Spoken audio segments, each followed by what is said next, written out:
Halo, jumpa lagi dengan saya Mas Agus Darmaji di seputar finance. Di chapter kali ini saya akan membahas tentang oper kredit ke ormas atau di backup ormas ya. Minimal teman-teman dengar video saya ini satu kali seumur hidup. Karena ini penting ya. Minimal tahulah, minimal pernah dengar.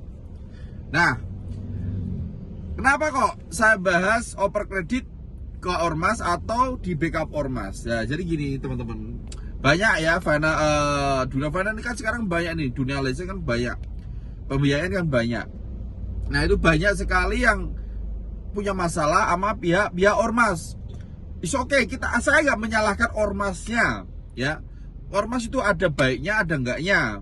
Tergantung orang-orang di dalamnya, siapa oknumnya, seperti itu. Saya nggak menyalahkan ormasnya, ya. Aku menangani beberapa kasus, membantu beberapa kasus, ya. Banyak yang udah terlanjur dioper kredit ke pihak ormas dengan dalih nanti saya backup. Tapi faktanya dijual tuh mobilnya. Akhirnya yang ditagih kan tetap atas nama kan. Nah, maksud saya kenapa kok ini harus saya buat supaya seluruh debitur atau konsumen yang punya angsuran motor atau mobil hati-hati. Ngapain di backup ormas kalau kita bisa backup diri sendiri? Ngapain minta bantuan ormas kalau kita bisa melakukan pelunasan sendiri, melakukan negosiasi sendiri? Kan seperti itu. Ya, jangan, kenapa saya larang? Karena apa? Sekali lagi saya nggak nyalahin ormasnya. Ya, yang saya salahkan ada oknum-oknumnya. Nggak semua orang tuh baik. Ya, nggak semua orang tuh baik. Banyak orang yang melakukan untuk keuntungan pribadi. Oke lah, dengan dalih sini saya backup, saya kasih uang sekian. Dan nanti kalau ditagih desa gimana? Urusan saya bilang mobil saya yang bawa. Ini contohnya kecil seperti itu. Nah, tapi ingat, yang namanya utang piutang itu hanya ada dua, kreditur dan debitur. Yang lain ngontrak. Makanya jangan kamu kasih orang, jangan dalih, oh nanti di backup. Enggak, yang ditagih tetap kalian, para debitur. Ya, ini fatal. Makanya jangan sampai percaya omongan seperti itu. Kalian punya mobil, angsuran terat wajar ya. Kalau kalian takut, diumpetin dulu enggak apa-apa. Kalau takut ditarik, enggak masalah. Ya toh, mobil kamu bawa walaupun kamu taruh gudang atau taruh mana, yang penting kamu masih di bawah kekuasaanmu. Kamu bilang mobil saya hilang dengan tujuan apa?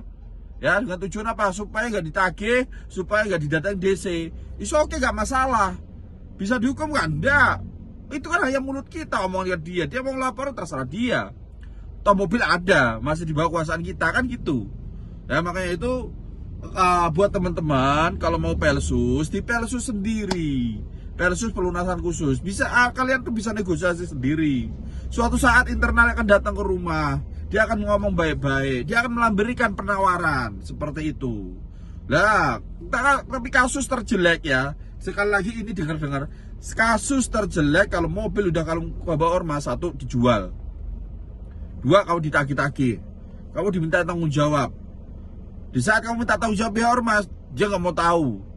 Ya, bahkan ada yang blokir kontak, bahkan ada yang menghindar. Kamu mau marah atau gimana, nggak bisa ormas. Bahkan mungkin powernya lebih besar daripada kamu, para debitur. Kan seperti itu.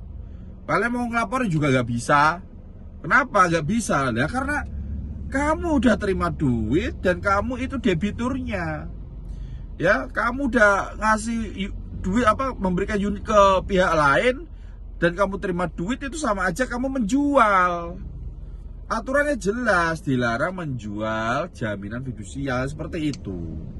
Ya makanya ini buat yang tanya juga, saya ucapkan thank you.